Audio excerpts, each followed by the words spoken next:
There's a reason that Donald Trump was worried about the deposition of former President Bill Clinton. There's a reason why Donald Trump was saying, "Oh, I feel bad that former President Clinton has to be deposed. He's a good guy."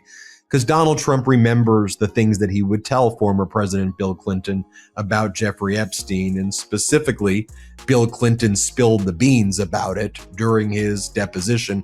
And it reveals something about Donald Trump's very dark past that we've been talking about here on the Midas Touch Network. And it involves a real estate transaction that Trump was involved in with a Russian oligarch in approximately 2008 on a property that was first introduced to Donald Trump by Jeffrey Epstein, and that Trump's fallout with Epstein involved this real estate transaction, this real estate deal that Epstein accused Trump of screwing him over on, and not because Donald Trump knew anything about Jeffrey Epstein sex trafficking or Epstein using Mar-a-Lago to sex traffic girls like Virginia Giuffre. And one of the things that we've always been saying here at the Midas Touch Network is we believed it was this real estate transaction. Also, Michael Wolff, Donald Trump's former biographer, who was also potentially going to be Epstein's biographer, when he spoke to Epstein, Michael Wolff told us on the Midas Touch Network several months back, you may remember this, that Epstein was saying, no, it had nothing to do with the girls, nothing to do with sex trafficking. It was all about this real estate transaction where Epstein was pissed that Donald Trump sold this property to a Russian oligarch. Why would Epstein care about it? Because Epstein says in around 2003, 2004, that he introduced Donald Trump to this property that was in a foreclosure sale. And Epstein said that he was going to buy it from this other insurance guy in West Palm Beach who was going through a bankruptcy, and he wanted Donald Trump's advice about where the pool should be moved. So we brought Trump over, said, I'm about to buy this property in a foreclosure sale. You know a lot about this area and this neighborhoods. I like your, we're close friends. Where do you think the pool should go? How would you redesign it? And then Donald Trump ended up buying it in a foreclosure sale for about $7 million more than Epstein was going to pay for it. Epstein was shocked because he thought he had the foreclosure sale basically rigged in his favor. Turns out Donald Trump was the buyer. He's like, you ended up buying this?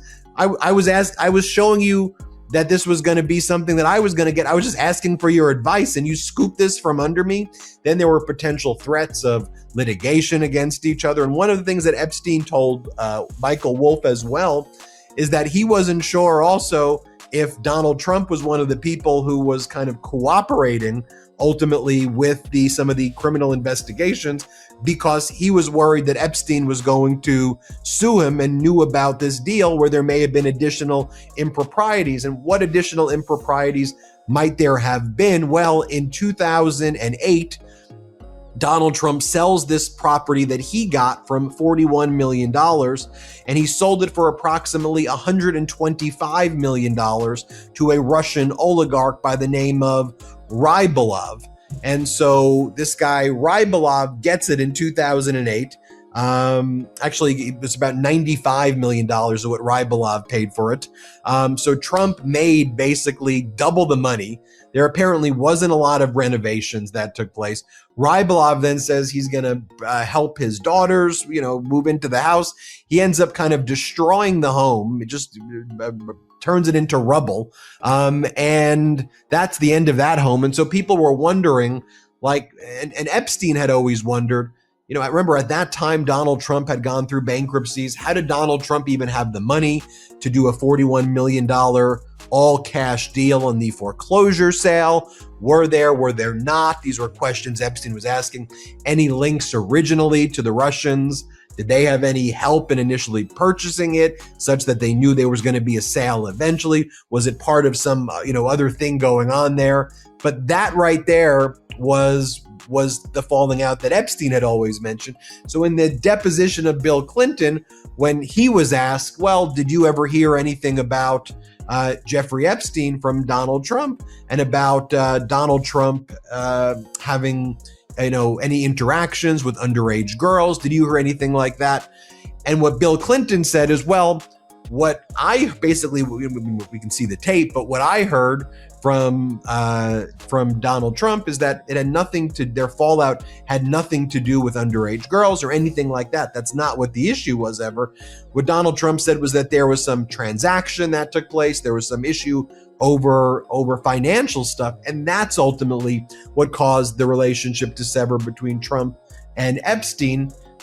So because this deposition was originally done in private, because the MAGA Republicans did not want the public to see this live, what happens immediately after the deposition, James Comer, Nancy Mace, and all the MAGA Republicans, they run out and they hold a press conference and they misquote Bill Clinton's deposition testimony. They go, nah, Bill Clinton said that nothing ever, that he's unaware of anything that Donald Trump ever said about underage girls, knew nothing about it. When Bill Clinton said, what I was aware of was that Trump said that Epstein was like a fun guy or a good guy or like he enjoyed his times, but that they broke up over this real estate transaction.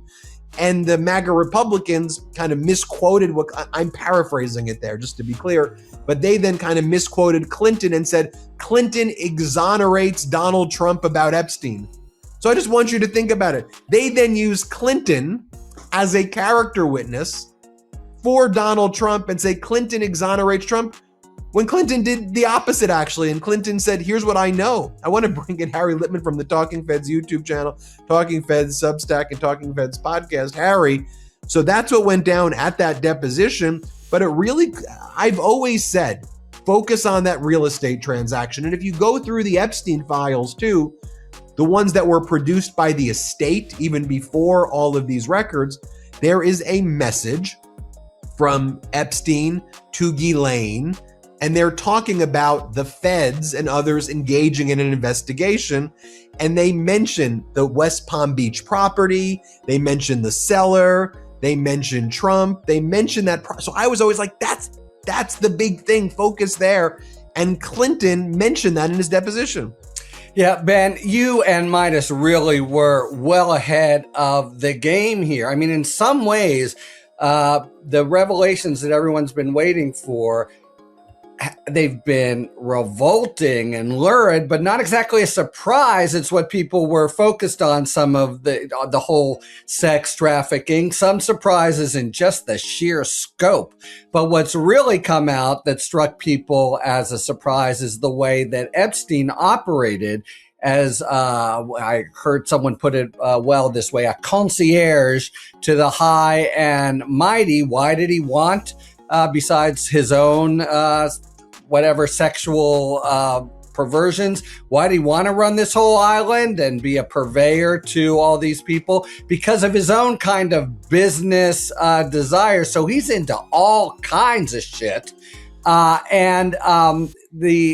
it stands to reason. We know that Trump, remember, he went to huge lengths. He woodshedded his allies. What the hell are you doing to me? To try to keep all this stuff from coming out until he was forced by a unanimous vote, -1 in the Congress, to let it all out. We know there are things that he feared and loathed, and it could well be all this other stuff, because think about who the hell Donald Trump was. I mean, as president, he every so often pretends to be honest or upstanding. He was the rogue of rogues, bankruptcies, lawsuits, lies after lies, pretending to be other people on the phone. What do you think his relationship with Jeffrey Epstein was at the time when they were, cavorting together and almost and certainly had some knowledge of Epstein and his whole sex trafficking proclivities, if nothing else. So in that sense, we've been, awakened to a whole broader, and this I think has really been a problem for the administration. They've tried this finesse that I don't think is working, and I don't think will work, of getting just a few documents out, then being late, having a whole data dump, no redactions, and saying, well, that's all, we can move on now. But so much is coming out about different people, including people in government in Europe. I mean, it's ironic, you could say.